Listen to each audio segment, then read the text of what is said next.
Everybody, thank you for coming out. It's good to be here. Let's get right into it.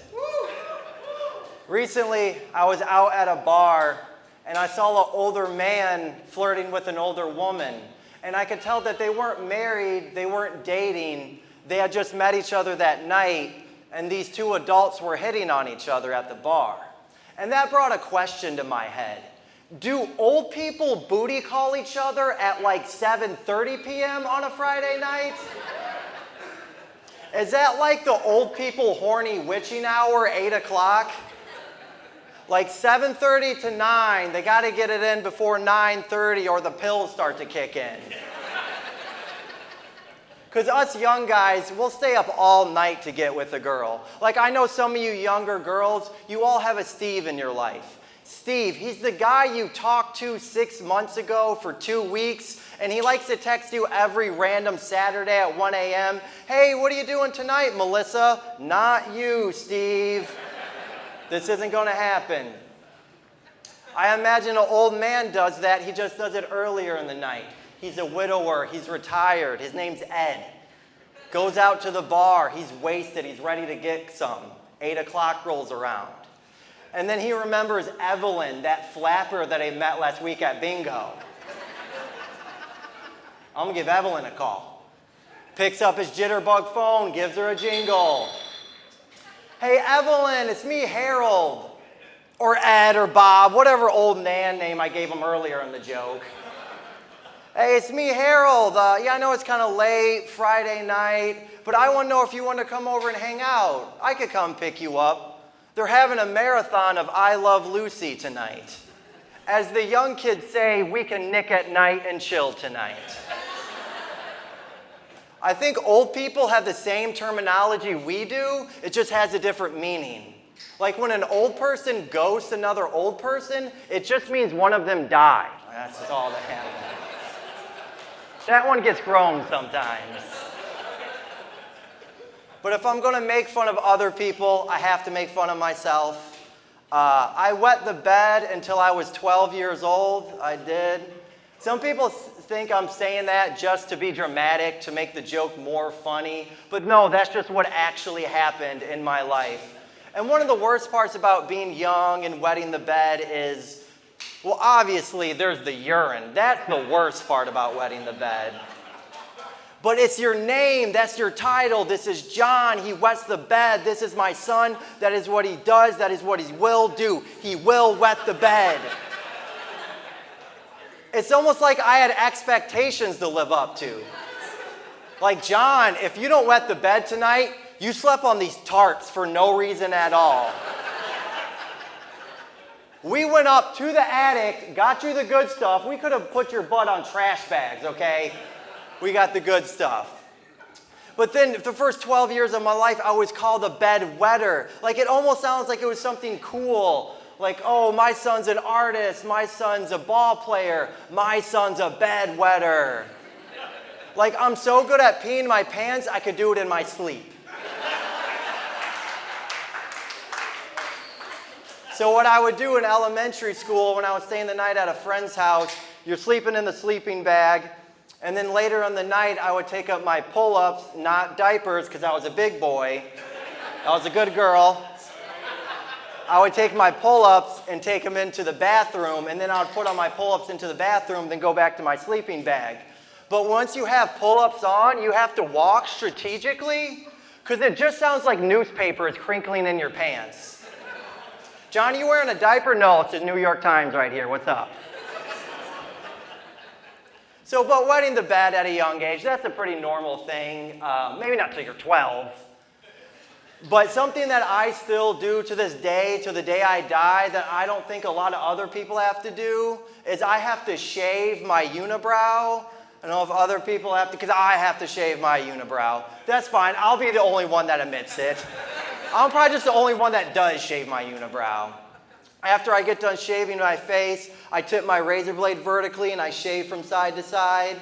Like, yep, this bridge connecting the two caterpillars on my face is coming in nicely. Back in junior high, you know, the kids are like, I'm starting to get a little trash dash, starting to get a little peach fuzz. And I'm just staring in the mirror like, I'm going to look like Frida in a month. If I celebrated No Shave November, by December I would look like her, just drawing pictures of myself. That's exactly what would happen. I donate a lot of blood. I donate as much as I can. I've done it about since I was 15 or so. And I can say this because I've donated blood so many times. Like the blood drive nurses, like God bless them. They are the open micers of the medical field, okay? They'll let anybody on stage. Like, sure, you graduated high school, you can definitely take blood out of the civilian's arms, no problem.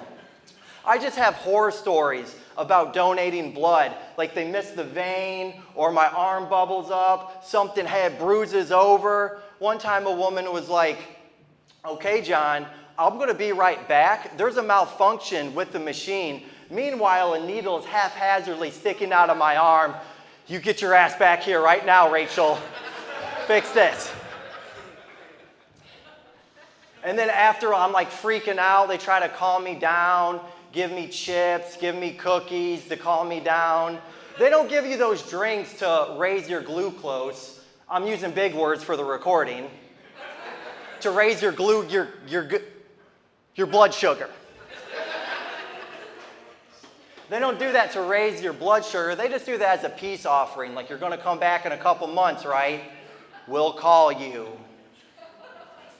I wonder what it's going to be like when the young adults our age, when we become the elderly, like 70, 80 years old. Because once that happens, we're going to have an entire generation of grandparents with skateboarding neck tattoos. Yikes. Like right now, we have like World War II grandpa, right? 40 years from now, we're going to have kickflip grandpa. Just imagine an old man where his chest hair meets his chin. You dig through that white bush and it just says Thrasher in the inside. For those of you that don't know, maybe some of the adults, Thrasher, it's a skateboard magazine and the font is on fire. Okay, so they mean business. They're tough. But as we're getting older, something you got to keep important is your money. You got to keep your money correct. And I'm so bad with investments, I thought a 401k was a strand of marijuana. My parents were like, John, you need to invest $40 a paycheck into 401k. I'm like, Mom and Dad, you're going to be so proud of me. I've been investing $50 a paycheck since high school. G13, AK-47, Roth IRA, 401k, those are all strands of weed to me right there. They're actually combining the 401k and the Roth IRA to make a hybrid strand. You got to know about weed and retirement to get that joke.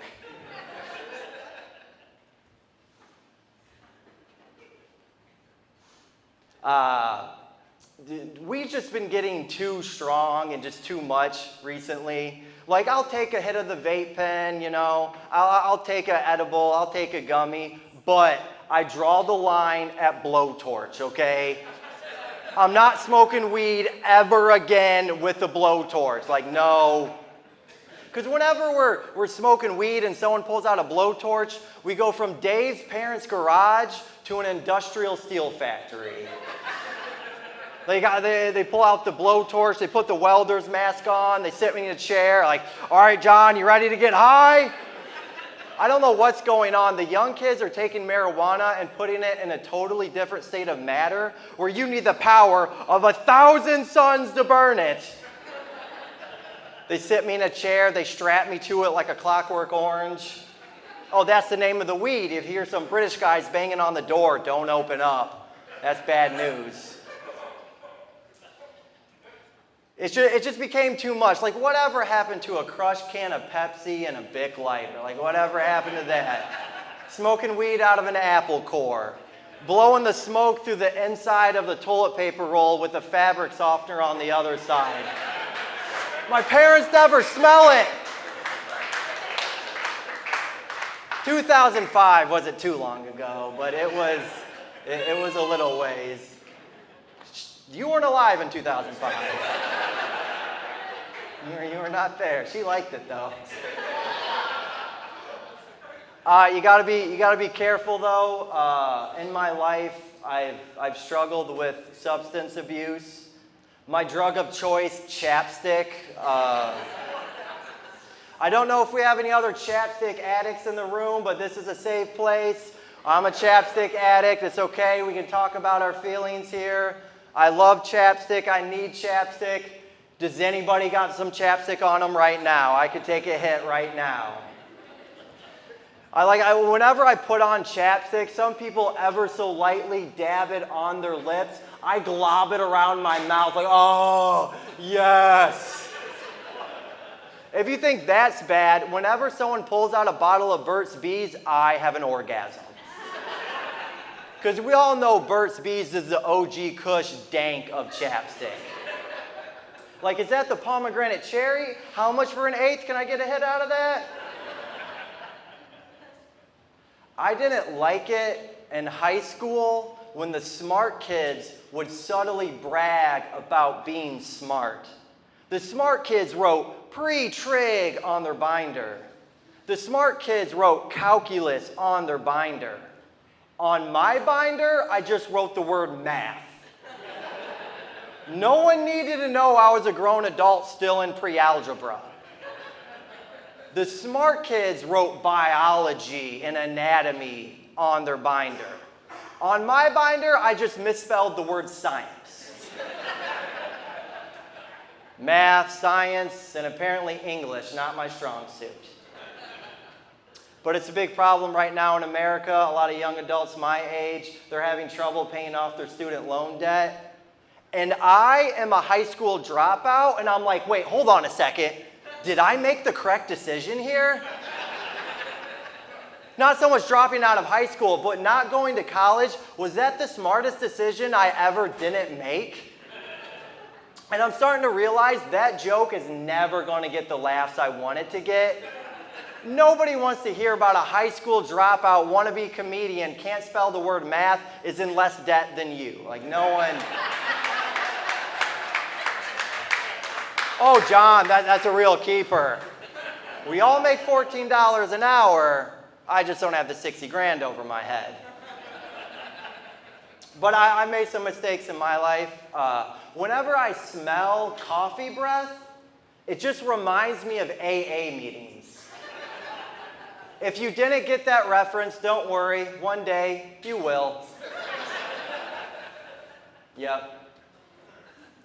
Gas stations have always kind of freaked me out. Like, gas stations are like playgrounds for creepy adults. Like, there's a lot of people just hanging out at gas stations. Like, it doesn't take you all day to buy cigarettes and Mountain Dew. Like, what are you doing here? More noteworthy than that, there's a lot of people at gas stations that don't own a vehicle. You really shouldn't be here all day. And of course, nobody plays music louder than when they're at a gas station. Yep, pulling up the speedway.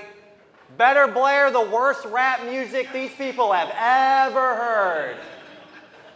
There's so much awful music being played at gas stations, BP's going to change its name from British Petroleum to Bumpin' and Pumpin'.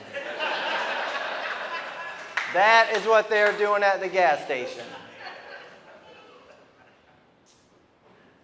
So, if watching pornography has taught me anything, it taught me how to spell the word amateur.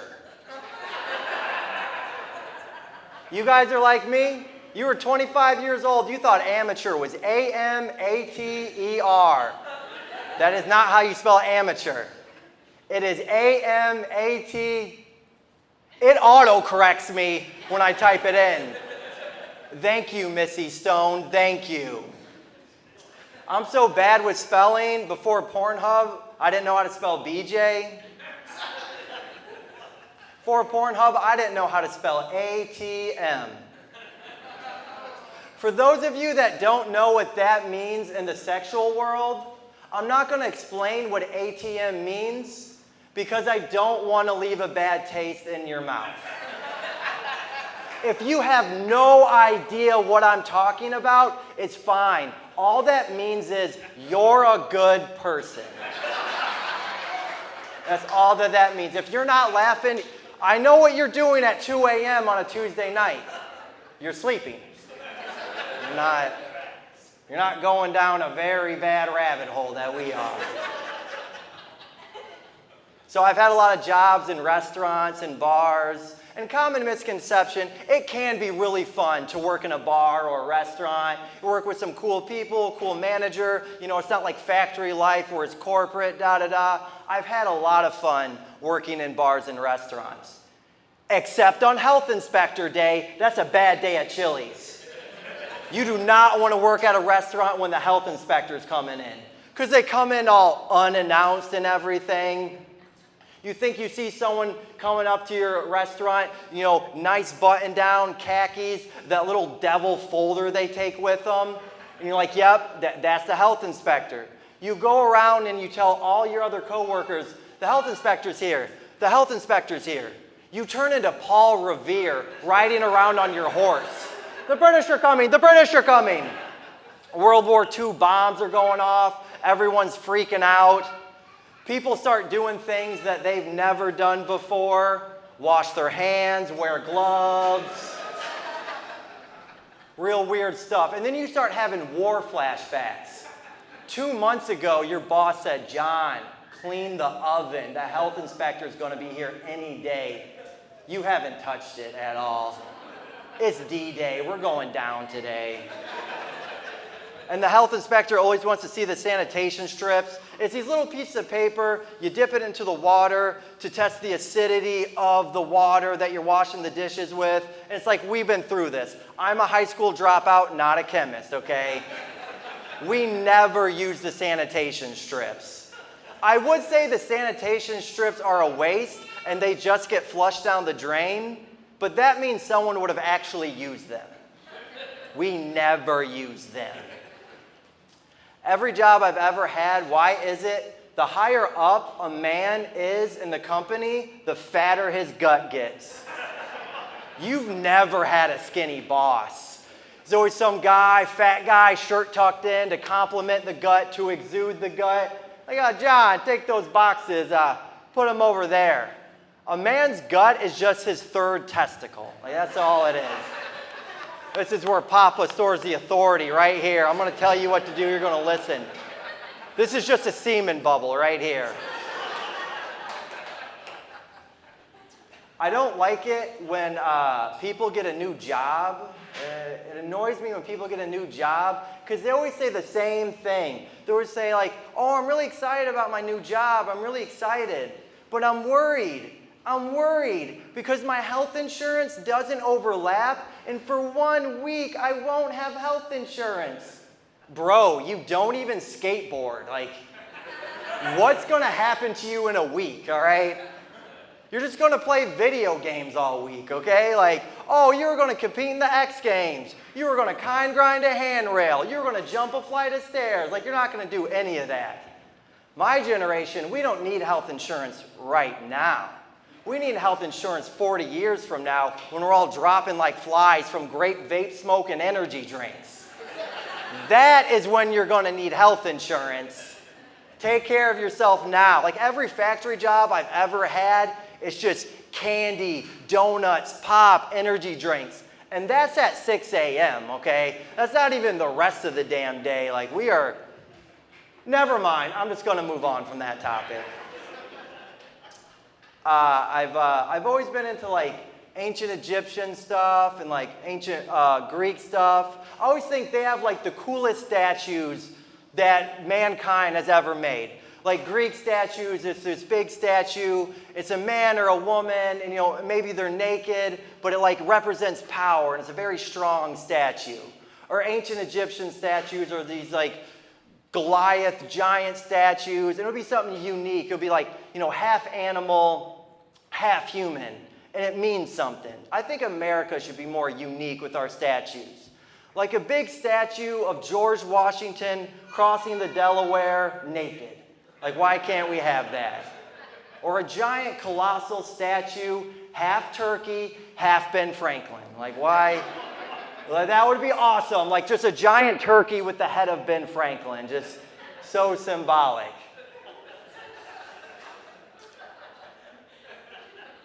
I like it when rappers call money dead presidents. I'm like, okay, yeah, that makes sense. A lot of things rhyme with dead presidents. It's like tricky wordplay. It's funny. It's whatever. Then I'm like, wait, hold on. Mr. Dog, Mr. Rakim, do you not realize not everybody on American currency was president at one time? But then again, not too many things rhyme with dead Secretary of Treasury. That was a $10 bill joke, everybody. That was a $10 bill joke. I don't know if you really got it or just clapping like, yep, I knew that. Ben Franklin was president, though. Well, since I got you all here, there's something I've always wanted to do. You know, every comedian, they want to act like they're a rock star. They're on stage. Well, maybe they're just not on stage, but they're performing, damn it. All my fans are in the audience. All my fans know all my jokes and all my punchlines. And kind of like how a rock star hands the microphone to the crowd will sing the chorus. Maybe you guys could finish my joke by saying my punchline. If watching pornography has taught me anything, it taught me how to spell the word amateur. All right, crowd surf. Who's catching me? Front row. I'll make it. Okay, that worked pretty well. I was going to save that for like my ender and like that's how I was going to leave, but I'm like, they're not going to remember that joke at all. I got to do that like 4 jokes later. Some people ask me, they get the wrong reason of why I do stand-up comedy. Like, oh, you stand-up comedy, you're all the same. You just want the attention. You just want the notoriety. You want all eyes on you. If you think I've been doing this since I was 16, driving around, doing stand-up, if you think I'm up here tonight because one day I want to be famous, you're dead wrong. I do it for the money, everybody. Do it for the money, counting stats. Actually, one of my main goals for doing stand-up comedy, I don't want to do open mics for the rest of my life. I want to live to my true potential. One day, I want to be in a credit card commercial. Like, that's what I want to do. Credit card, like, that's the top, that's the gold triangle on the top of the pyramid. Like, you can't get any better than that. Tina Fey, Capital One, what's in your wallet? Me in a Taco Bell commercial, I'd kill it. I don't know how I came across this information, but the actor Kevin Bacon, that's his real last name. Like, he didn't change his name for Hollywood. Because if your last name is already Bacon, why would you change it for any reason at all? And I thought about, well, his last name is Bacon. What about, he didn't become a famous actor? What about your next door neighbor was just Mr. Bacon? Like, that sounds odd. Like, Mr. Bacon sounds like a guy that owns a Willy Wonka-style slaughterhouse. Like, don't drink from the Red River at his factory. Or Kevin Bacon got into the medical field and he became Dr. Bacon. Like, that would sound weird. The cardiologist, of course. Rabbi Bacon, that's also contradictive. So sometimes I'm a little late to the party. I don't always know what the cool hip kids are doing. Do you guys know that people still play Dungeons and Dragons? Dude, I had no idea until a couple of years ago. I was hanging out with some people that play Dungeons and Dragons, and they called Dungeons and Dragons D&D, like for short. We're going to play D&D. And I said, that's not the correct acronym for Dungeons and Dragons. It's DAD. But then again, the topic of dad probably doesn't come up too much in these little meetings that they have. Like, oh, you going to go to dad tonight? Yeah, I'll be at DAD tonight. They start calling themselves daddy masters or something. I actually met a kid. He was a dungeon master. Like, he was an actual dungeon master, which sounds way more hardcore and demonic than it actually is. Like I thought he was gonna look like Marilyn Manson casting spells on me or something. If you're a dungeon master, it just means you have a ponytail and a necklace with a wolf on it. Like that's all that was. Eric was totally normal, totally nice guy. My favorite letter in the alphabet is the letter X. Because I like the letter X because it's kind of a taboo letter. Like it only gets used in like certain situations. It's not in a lot of words. It's always like by itself, like X-Men, X-Ray, X-Files. Like X is a cool letter. Like DMX, Malcolm X, Rain X. One of my favorite movies of all time, American History X. Has anything you've done made your life better? I veered off for a second. If X was invited to an alphabet party, X would be outside smoking a cigarette going, you know, A and B aren't as cool as everyone makes them out to be. Triple A sucks. And more people watch Triple X movies than have the Better Business Bureau. If X was a note in music, it would only happen when Tony Iommi plays the guitar. I figured you guys wouldn't get a Black Sabbath reference, but I just threw it in there. One of my friends, he said he was in a one-night stand situation with this girl. And he said, you know, when I'm in that situation, I always have to drive home to my own house and just go home. And I'm like, yeah, I understand. I get that. But not me, ladies. When you bring me over for intimacy, you got me to the AM. I'm not going anywhere, okay? What type of milk do you have? I like Wheaties. Like, okay. I like whole milk, and you better have the good stuff for me. And the reason why I like to stay the night at a girl's house is, you ever slept in a girl's bed? You ever slept in a woman's bed? It's so nice in there. It's like sleeping in the queen's chamber. Like I am a dirty peasant. I am a jester. And I get to sleep next to the princess. You ever smell the woman's sheets? You ever smell the woman's sheets? It smells like cinnamon-covered strawberries. I don't know how they do it. I don't know how women make their sheets smell so good. I think they wash them. Yeah, that just popped into my head right now. That was the solution. And the thing about girls, though, girls don't have blankets. They don't even have blankets. They have 3-inch thick comforters on their bed. Oh my God, I just cozy up in a girl's bed like a hot deep dish pizza. Every layer of blanket is just pepperoni, sausage, like I don't even want the sex, I want that Tempur-Pedic. Like, I'll booty call a girl at 1 a.m. Like, listen here, Michelle, I know you got like 20 pillows on that bed. I just want like 12 of them. Let me come over. I was out doing a show, and afterwards, this girl came up to me, and I thought she was going to like flirt with me or whatever. She said, you kind of look like if Ted Bundy fucked Adam Levine.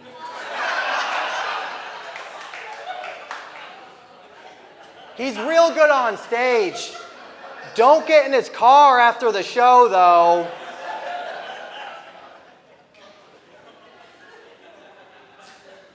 I've always been into like outer space stuff.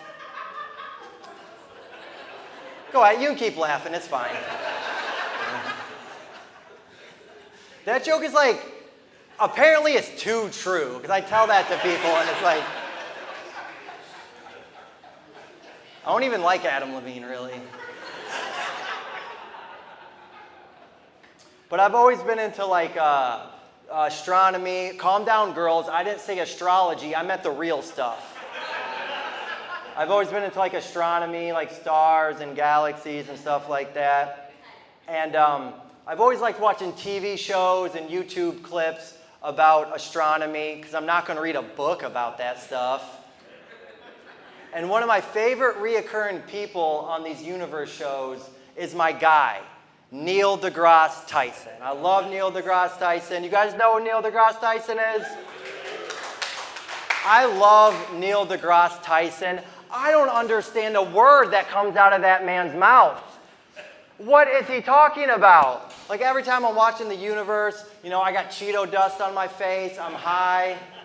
On comes Neil deGrasse Tyson. In the cosmos, the nebulose implodes into a black hole, creating a white dwarf that is quantum physics. Yep, that's it. That's how space works, everybody. With the fuel injectors and the white dwarfs out in space, that's how it happens.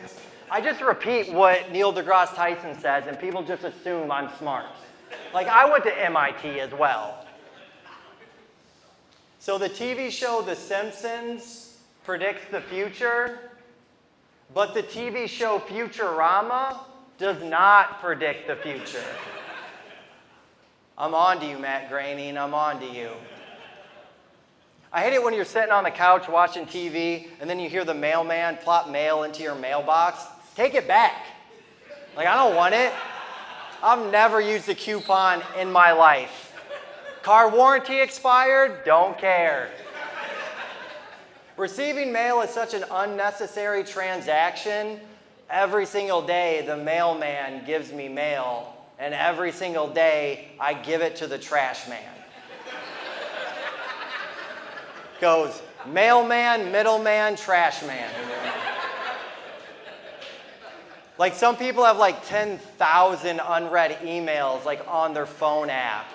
And then you see people with a bunch of half-open mail on their coffee table. That's the physical manifestation of 10,000 unread emails. A few years ago here in town, some of my friends, they bought a house, and I was helping them fix up this older home that they had bought. And it was kind of fun fixing up an older home. Doing like the roof, some carpet work, taking down some doors. I just have one giant complaint about fixing up an old home. Who thought wallpaper was a good idea?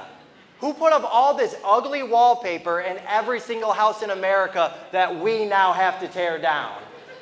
I seriously believe our parents put up wallpaper just to prank the millennials. They're having a terrible time taking this down in 50 years. What was the other alternative? Someone was building a house in the 80s. Like, yeah, we think we're going to paint the kitchen, sky blue, eggshell white. I have an idea, honey. Why don't we put a giant sticker on the wall? Won't that look pretty? Just a bunch of diagonal roses. That's all I remember in the 90s. Our parents just could have drew on the wall with Sharpie. You can paint over Sharpie. You cannot paint over wallpaper. Well, you can, and you do, and you did, and that's what we're dealing with. She goes, paint, wallpaper, paint, the humanity. Like some kids were breaking into homes and vandalizing homes and stealing homes, or stealing things out of homes. And I said, well, at least they didn't put up any wallpaper. Can you imagine some little satanic, devil-worshipping D&D kids breaking into your home, plastering your kitchen with paisley wallpaper? Oh, the humanity. They're getting worse out here. I was out of town and doing stand-up, and there was an Amber Alert. There was a missing child. And sometimes I say the wrong thing. I do the wrong thing at the right time. And there everyone was talking about the missing child. And I said, let's say you found a missing child. When is it appropriate to collect that reward money? Like, when is that okay? Like, I realize if, like, the cops call the parents, we have your child safe and sound on 2nd Street. A mother's first intuition isn't, I need to go to the ATM so I can get my child back. But I will need a down payment for your child, okay? I'm not the bank. It's not like I'm going to collect interest or anything. 6 months down the road, I'm going to start collecting interest. This joke gives me a lot of shifty eyes. I'm not the bad guy in this situation. I'm not the irresponsible one. You lost your child. You made a sign that said reward, missing child, $500. I returned the missing child. Now you need to pay me. Okay, I can't be going around to playgrounds collecting children for free or anything, okay? I've had a lot of roommates in my life. I've had a lot of girl roommates. And I cannot tell you how many times I unintentionally scare them. Like, I just walk out of my room and they're like, John, you scared me. I'm like, did you not see my car in the driveway? Oh, no, I knew you were here. You just startled me. Like, constantly, every week, I would repeatedly scare them. So one day I come home from work, I walk in the front door, and my roommate, she was sitting on the couch watching TV. Of course, she was watching Forensic Files. For whatever reason, all girls love the TV show Forensic Files, even though every episode is about a girl being kidnapped and tortured and abducted, and women are like, I wonder what this episode is about. Nothing good's gonna happen. So I come walking in the front door. She goes, oh my God, John, you scared me. I said, bitch, I fucking live here, okay? I live here. You've known me for years. I'm on the lease. I get mail. You haven't got used to this 6-foot man walking around your residence? Like, I seriously believe she thought like I was just some friendly ghost that kind of walks around the apartment. Like a nice ghost will like move your car keys, open up the car, open up the cabinets. The ghost of John cut the grass, took out the trash. Paid rent. Oh my God, it's so scary. Me and my friends, we like to go camping. We like to go on our little yearly man trip, as we call it. Keep the testosterone high between us. So I've gone camping so many times, I realize I cannot intentionally start a fire. I cannot willfully start a campfire. Give me the sticks, give me the lighter, give me the gasoline, the oxygen. I cannot willfully start a fire. But I leave one cigarette lit at my parents' house, we're all moving out of the basement. Like, why is it so hard to start a fire, but houses have burned down because someone forgot to blow out a Yankee candle? Like, and entire apartment complexes have burned to the ground because someone forgot to take lint out of the dryer. Meanwhile, I'm pouring gas onto sticks like, guys, we're eating cold hot dogs tonight. Like, oh no. So now when I go camping, I bring my own fire starting kit. I bring like couches, carpet, drapes. And then I fireproofed my apartment, laid a bunch of wet logs everywhere. Those things never catch fire. I don't like it when people are talking about a high quality item and they call it the Rolls Royce or the Mercedes Benz of this item. Like, oh, this is the top of the line refrigerator right here. This is the Mercedes Benz of refrigerators. What does that mean? It's going to break down all the time? Parts and labor are through the roof? I have to drive 2 hours to go to a special mechanic to get my Mercedes Benz refrigerator fixed? No, no, no, no, no. I don't want the Cadillac of anything. I want the Honda Civic of everything, all right? You're telling me if Mercedes-Benz made a vacuum and Honda made a vacuum, you don't get the Honda, you're a fool, okay? That's all that is. And so we have the nerve to call things of high value the Mercedes-Benz, and we have the audacity to call things of low value dirt. Like, since when is dirt bad? Everything comes from dirt. We need dirt the same way we need water. This building is made out of wood, which comes from trees, which comes from the ground. The metal holding up your chair comes from the... All right, I don't know where metal comes from, but I bet you dirt's involved, okay? Somewhere down the line. I remember these jokes are very old, and I've been doing them for years, and I'm kind of glad to put them to rest tonight. But I remember when I was younger, like early 20s, like go to parties, go to college parties. Not the college, but just the after thing, you know. And then sometimes I would be at a party, and I would look around the room. I'd be like, oh man, there's no girls at this party. Like, oh, that kind of sucks. As soon as I'm done with that thought, the biggest bro comes out of nowhere. It's like, guys, where's all the pussy at? Where's all the girls at? And then when one girl walks into a party, those guys crowd around that girl like a campfire in January. Like, she is the sun, and they are just planets revolving around her. I'm going to knock all the other planets out of orbit so I can fall into the sun and explode. That was an astronomy orgasm joke. It was like, Neil deGrasse Tyson meets Piper Perry. That's what happened there. One of my friends was dating a girl with fake breasts, and I was like, oh yeah, that's fine. I was like, I don't know if I would date a girl with fake breasts. I don't know. Dating a girl with fake breasts may be like a combination of dating a Barbie doll and Darth Vader. She looks good, but she's half plastic, and she thinks she runs the universe. I was like, I don't know. I don't know about that. But you guys have been hearing me talk. You guys have heard the words coming out of my mouth. You've heard my voice. If you guys haven't noticed, I have a lisp.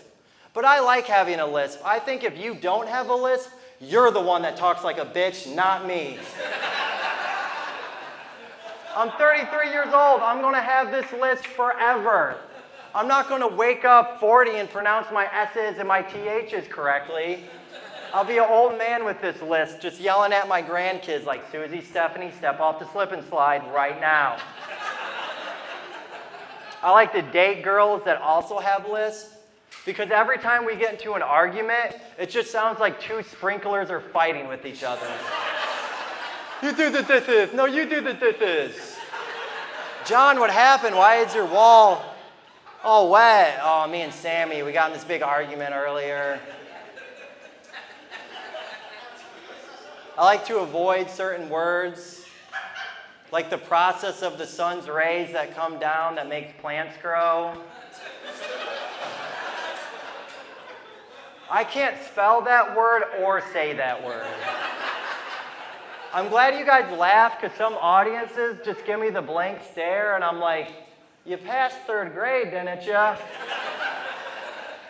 Like, you didn't learn that in senior year, because I knew that before senior year, and I didn't have a senior year. But one time, a kid was getting in my face. He was like, oh, you're a bitch. You got a cocksucker lisp. I'm like, I'm proud to have this lisp. In 7th grade, my science teacher made me write a thesis paper about photosynthesis. What? Some smartass was like, yeah, but John got a fee on it. So I got a few more jokes left. I've been doing these jokes for years. This next joke, I always intro it with my age, because that's kind of important. I remember I was 19 years old, and I would say, so I'm 19 years old, so I'm 20 years old, so I'm 25 years old. And right now, I'm finally saying it. I'm 33 years old, and I've been done with puberty, right? Like, I'm going to old man puberty now, right? And I didn't have much complaints about puberty. I just have one giant question. Why did my asshole have to have so much hair? Like, why is there so much hair in guys' assholes? Like, we've had some pretty cold winters here in Toledo, Ohio. Never have I ever been like, I am so thankful that scarf is in my butt. I think God put that there just to play a prank on mankind. You know, I'm going to give the men broad shoulders, hair on their head, their armpits. Then I'm just going to put a little bit in their asshole, you know. This is just a joke. I'll give them a sense of humor as well. And I tell people this, and people are like, oh, why don't you just shave? Why don't you just shave down there? You can't shave down there, because if you did, it would grow back all short and stubbly and be like 2 toothbrush bristles in your ass. Like that metal thing you scrape the grill with. Can't function. So every job I've ever had, I always have like my scratch corner, right? Like, because your ass gets double itchy at work. Like, don't lie, your ass gets super itchy every job you've ever had. So I'll go in my corner, There's no one to the right, there's no one to the left, no one in front of me, there's a wall behind me, and I just Wolverine claw. Oh. If I'm around people and I need to get a scratch in, what I do is I pull up a chair, and as I sit on it, I spread my butt cheeks back and forth so it like declamps it, and you get that breezeway through there. I can't be the only one who's ever thought of that. But I don't do this joke to be gross. I don't do it to be vulgar and do stand-up comedy. I don't do it to be vulgar. Like, that's just a part of my life. Like, what am I supposed to do? Like, I'm 33 years old. I wish I could go back when I was 12. I didn't have any hair.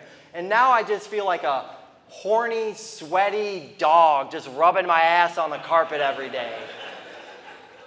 Like, my ass is so hairy, put a bunch of tarantulas in a book, slam it shut, and then open it up, that's my ass.